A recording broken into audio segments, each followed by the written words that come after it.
Short, and today we're going to be talking about everything you should possibly know about the Canon R3, or at least everything everyone knows at this moment in time.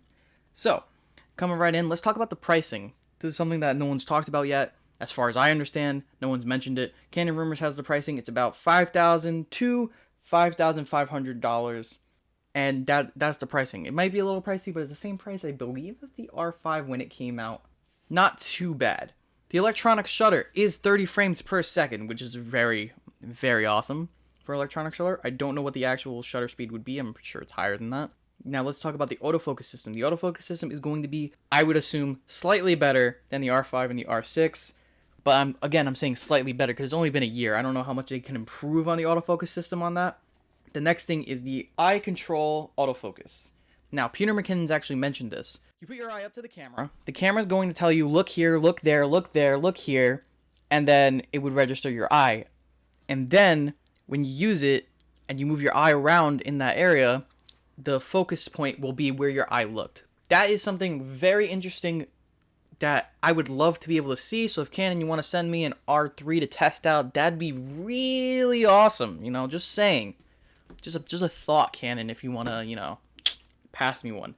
Anyways, besides that, let's move on. Of course, it has the whole 1DX type of design. It's a lot smaller than the 1DX, though, and it's a lot lighter than the 1DX. How light? I have no idea. Also, it's 4K, but every camera should have 4K right now. Yeah, it has a flip LCD screen, which is something I think every camera should have at this moment in time. I think every camera should have it.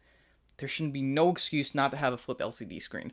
But yeah, that's pretty much everything we possibly know. Oh, and the top of it, where you have always put your lights and microphones, that's a new Multihot shoe.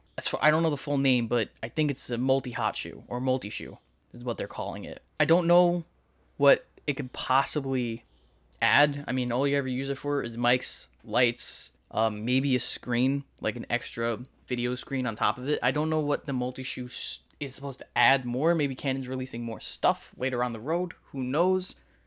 But yeah, that's everything we possibly know, or anything that people are at least letting us know, because this has hit the YouTube market. A lot of people have their hands on it, but they're not allowed to talk about too much stuff just yet.